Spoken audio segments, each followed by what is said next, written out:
Bharuch LCB અને એસઓજીની ટીમે Jambusar bypass road પર આવેલી અલ્કા ફારૂક પાર્ક સોસાયટીમાં સંયુક્ત રેડ કરીને બાંગ્લાદેશથી યુવતીઓને ગેરકાયદેસર રીતે ભારતમાં લાવી દેહ વેપારમાં ધકેલતા આંતરરાજ્ય રેકેટનો પર્દાફાશ કર્યો છે।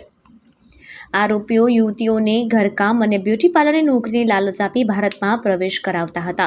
પોલીસે આ ઓપરેશનમાં મુખ્ય બાંગ્લાદેશી એજન્ટ ફારૂક શેખ સહિત 4 આરોપીઓની ધરપકડ કરી છે। પોલીસે ભરૂચ અને અંકલેશ્વરના સ્પા તથા ગેસ્ટ હાઉસમાંથી 12 બાંગ્લાદેશી અને 2 પશ્ચિમ બંગાળની મળી કુલ 14 યુવતીઓને રેસ્ક્યુ કરી છે। પ્રાથમિક તપાસમાં ખુલાસો થયો છે કે મુખ્ય આરોપીએ છેલ્લા 10 વર્ષમાં આશરે 60 મહિલાઓને બાંગ્લાદેશથી લાવી ગુજરાત, ગોવા, મહારાષ્ટ્ર અને રાજસ્થાન સહિતના રાજ્યોમાં દેહ વ્યાપાર માટે મોકલી હતી। આરોપીઓ સામે immoral traffic prevention act, immigration and foreigners act અને ભારતીય ન્યાય સંહિતાની કલમો હેઠળ ગુનો નોંધીને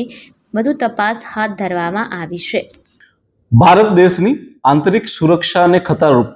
તેવા ઇલીગલ રીતે ભારતમાં ઘૂસેલા બાંગ્લાદેશીઓને પકડવા માટે ગુજરાત સરકારના સીએમ સર અને ડેપ્યુટી સીએમ સર દ્વારા પોલીસને સખતપણે સૂચના આપવામાં આવેલી હતી, જેના ભાગરૂપે ગુજરાત રાજ્યના ડીજીપી સર અને બોર્ડર રેન્જના આઈજીપી સાહેબ દ્વારા માર્ગદર્શનને અનુસરીને ભરૂચ પોલીસને ખૂબ મોટી સફળતા મળેલી છે કે જેની અંદર બાંગ્લાદેશમાંથી ઇલીગલી ઘૂસેલા એજન્ટો અને તેમના મારફતે ઇલીગલે મહિલાઓને ફોસલાવીને દેહ વેપારમાં ધંધો કરવા માટે અલગ અલગ જગ્યાએથી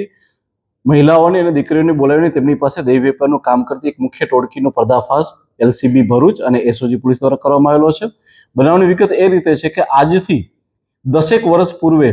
ફારૂક શેખ નામનો વ્યક્તિ કે જે બાંગ્લાદેશમાં બોર્ડર નજીક જ રહે છે, તેણે ઇલીગલ રીતે પશ્ચિમ બંગાળમાંથી જન્મનો દાખલો મેળવે છે અને ત્યારબાદ ગુજરાત આવીને વસવાટ કરે છે અને ત્યારબાદ જે છે એવી મહિલાઓ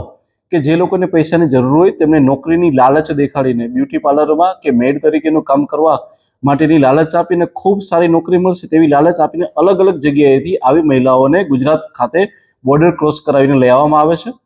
પોલીસે અત્યાર સુધીમાં આવી રેડ કરીને 14 જેટલી મહિલાઓને રેસ્ક્યુ કરવામાં આવેલી છે। આ તમામ મહિલાઓમાંથી 12 મહિલાઓ બાંગ્લાદેશની છે અને 2 મહિલા જે છે એ પશ્ચિમ બંગાળની છે। આ તમામને રેસ્ક્યુ કરવામાં આવેલા છે અને તેમને પોલીસ દ્વારા જે છે એ સેન્ટરમાં રાખવામાં આવેલા છે। આ સિવાય આ જે ફારૂક શેખ નામનો વ્યક્તિ હતો તે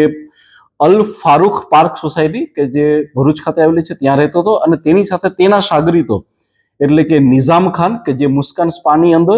તથા રઈસ શેખ કે જે સામાન્ય ગેસ્ટ હાઉસ ખાતે તથા સુજીત કુમાર કે જે અંકલેશ્વર ખાતે ગોલ્ડન સ્પા ચલાવે છે, આ તમામ લોકો ભેગા મળી આ મહિલાઓ કે જે પોલીસે રેસ્ક્યુ કરી છે તે અને એ સિવાયની બીજી કેટલીક મહિલાઓ કે જેને પોલીસ વિશે હાલમાં માહિતી મળી છે તેની સાથે મળી ગોવા, મહારાષ્ટ્ર, રાજસ્થાન તથા મધ્યપ્રદેશ ખાતે આ મહિલાઓને ત્યાં દેહ વેપાર ત્યાં મોકલી આપતો હતો ને આ રીતે તે પોતાનો આખો વ્યવસાય ચલાવતો હતો। આ તમામ મહિલાઓ પાસેથી બાંગ્લાદેશના નેશનલ આઈડી કાર્ડ પણ જપ્ત કરવામાં આવેલા છે। આ સિવાય જે વ્યક્તિ જે મુખ્ય એજન્ટ છે એટલે કે ફારૂક શેખ તે બાંગ્લાદેશમાં કઈ જગ્યાએ રહેતો હતો તેની પણ પોલીસ દ્વારા શોધખોળ ચાલુ છે અને એના માટેના પુખ્ત સબૂતો પણ પોલીસને મળેલા છે। આ તમામ લોકોની વિરુદ્ધ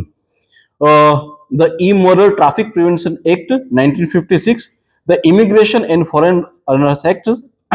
2025 તથા ભારતીય ન્યાય સંહિતા 2023 ની કલમો અનુસાર ગુનો દાખલ કરવામાં આવેલો છે અને હાલમાં આ ચારે જે એજન્ટ છે તેની ધરપકડ કરી અને પોલીસ દ્વારા આગળની કાર્યવાહી ચાલુ કરવામાં આવી છે।